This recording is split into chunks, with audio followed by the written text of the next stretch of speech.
We first became aware of the potential for a project when Ravinia, that was commissioning a major work by Bill T. Jones, probably the most important choreographer working today in America, to do a major piece about Abraham Lincoln. This was, for me personally, a sort of a dream come true. I'd always wanted to film a process like this from the very beginning all the way to the end. You rarely get that opportunity. We literally were there filming the press conference when they announced the commission. We didn't use it in the film, but it's the very beginning, and that was critical, because if you're going to watch a work of art be made, you want to start, in a sense, with the blank canvas. I think the other thing that was really exciting about this project was that it was about Abraham Lincoln on the 200th anniversary. And so we knew that in some level, Bill was going to have to grapple with democracy. He was going to have to grapple with the big questions about America, and that he was a guy that, you know, he wouldn't be able to resist doing this. Here we have a picture of a society that is arguing about principles. It looks like this in dance. And I just wanted just the slightest, just a little nudge. What is it they're talking about? Oh, it's about citizenship. It's about the fate of blacks. It is about the institution of slavery. It is about the Union.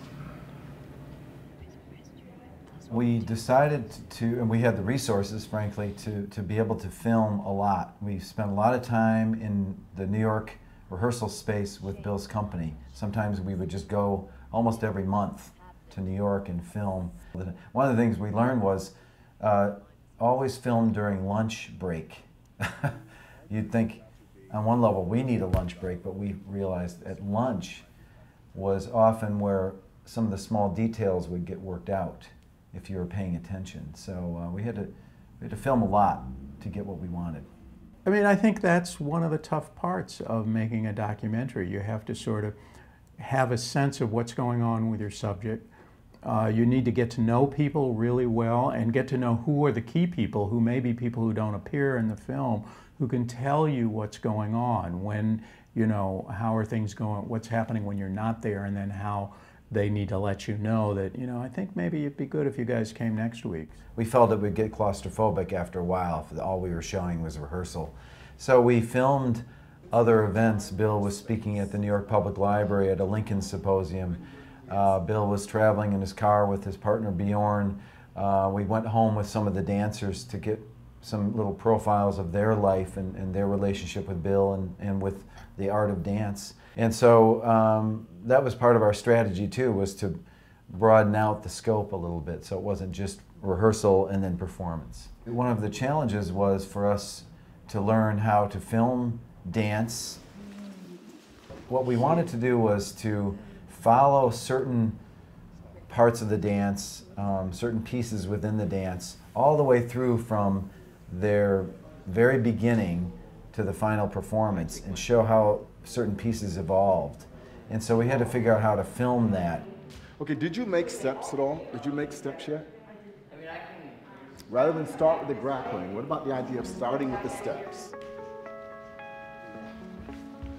So one of my favorite parts of the film really is that in the film we show certain pieces as they evolve through time, and then of course in the final performance. It's fascinating to me to see that. But it was a challenge to keep focused on those pieces. We don't know a lot about modern dance, so we had to learn how these things were constructed.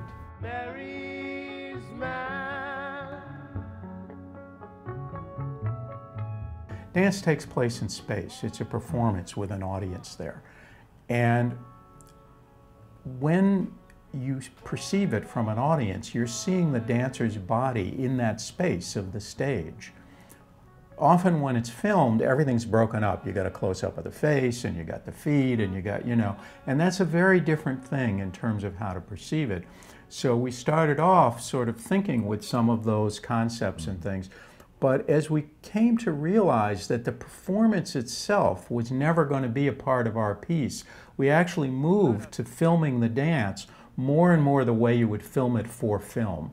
you know, with close-ups, and it was going to be filmed for editing, you know, that we were going to cut together these pieces and that kind of thing. The editing is a complex process for a verite film like this, because we had decided from the very beginning this would not be a linear film. So that presents a whole set of challenges. We weaved in a lot of different themes. It's a multi-layered film.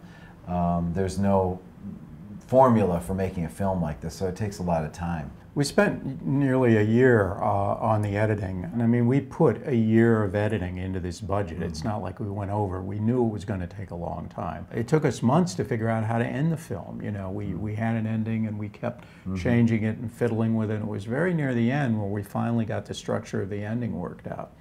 But what we were struggling with the ending, David had cut a very nice thing of Bill sort of saying, you know, I hope everybody's ready, I've done everything I can, you know, now we just hope that everybody looks good and that it comes off. And it always felt kind of soft. And the piece that we put in, which really changes the feel of it, and adjusted some other things, is the piece Bill is on camera and he's saying, you know, he's saying a little something about our democracy or something, and he says, you know, fondly do we hope, fervently do we pray. Pray for what, Bill? And then he's looking to nail what he started in this piece. You know, he's at a man who's just such a master with words, and he's at a loss for words. He just sort of, pray for what? And he can't get it. And we just, you know, that's the last time you see him on camera speaking. Fondly do we hope, fervently do we pray. Pray for what, Bill?